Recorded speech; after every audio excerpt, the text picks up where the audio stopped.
Hello friends, welcome to world awareness.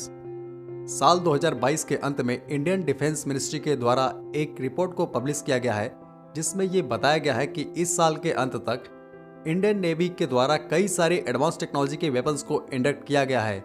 और इन्हीं weapons में एक वेपन्स का नाम है जिसे हम लॉयटरिंग म्यूनिशन के नाम से जानते हैं। ये काफ़ी एडवांस वेपन माना जाता है। इंडियन नेवी के द्वारा लॉयटरिंग म्यूनिशन के सी बेस्ड वर्जन को इंडक्ट किया गया है।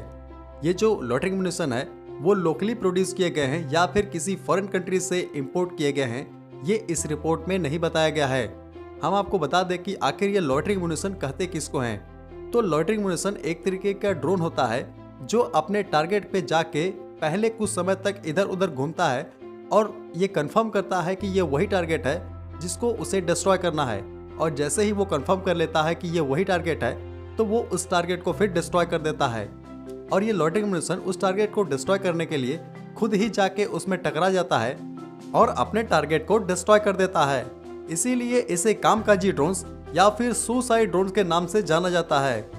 इन ड्रोन्स का इस्तेमाल आर्मी और नेवी के द्वारा पहले से किया जाता रहा है, लेकिन नवल वॉरफेयर में इन ड्रोन्स का सबसे पहले इस्तेमाल रसिया और यूक्रेन के वॉर में किया गया है। इंडियन नेवी के द्वारा ये लॉयटरिंग म्यूनिशन कहां से लिया गया है इसको अभी क्लियर इस रिपोर्ट में नहीं बताया गया है, लेकिन बहुत सारे मीडिया सोर्सेज में ये बताया गया है कि ये ड्रोन कोई और नहीं बल्कि इजरायली एरोस्पेस इंडस्ट्री के हरूप ड्रोन्स हैं। क्योंकि कुछ दिन पहले ही इजराइल के द्वारा ये बताया गया था कि उन्होंने एशिया में किसी अननोन कंट्रीज को ये ड्रोन सप्लाई किए हैं। तो लोग अंदाजा लगा रहे हैं कि ये कंट्री कोई और नहीं बल्कि इंडिया ही है। अगर हम इस ड्रोन की बात करें तो ये भी एक तरीके का लॉयटरिंग म्यूनिशन है जो कि 2009 में सबसे पहले एरो इंडिया शो में प्रदर्शित किया गया था। इस ड्रोन की जो फ्लाइट इंड्योरेंस है वो 6 आवर की है और ये एक साथ 23 केजी के वॉरहेड को कैरी कर सकता है। अगर हम बात करें इसकी रेंज की तो इसकी रेंज लगभग 1000 किलोमीटर है। उसके साथ साथ ये ड्रोन फुली ऑटोमेटिक है, यानी कि अगर इसे लॉन्च कर दिया जाता है तो ये अपने टारगेट के पास जाता है, लेकिन अगर इसे टारगेट की सही लोकेशन नहीं मिलती है या फिर मिशन को बीच में ही अबॉर्ट कर दिया जाता है तो ये ड्रोन खुद ही अपने बेस पे वापस लौट आ सकता है।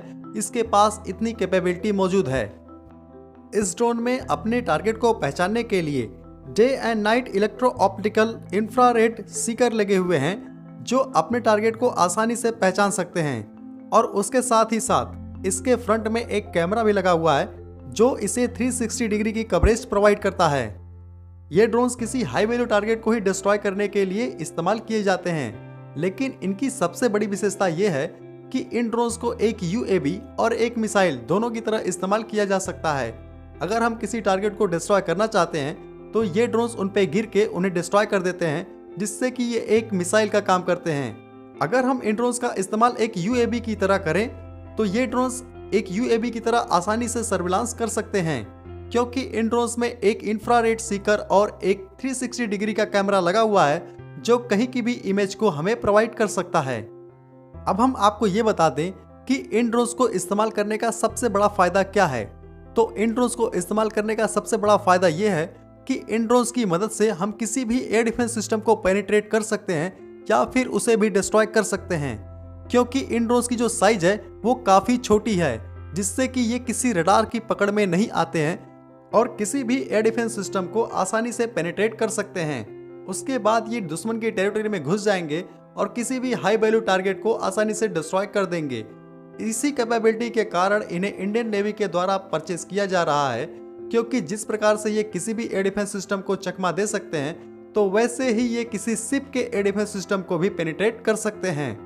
इन ड्रोन्स को स्पेशल ऑपरेशन में ही इस्तेमाल करने के लिए बनाया गया है और इंडियन नेवी के द्वारा भी इन्हें स्पेशल ऑपरेशन में ही इस्तेमाल किया जाएगा।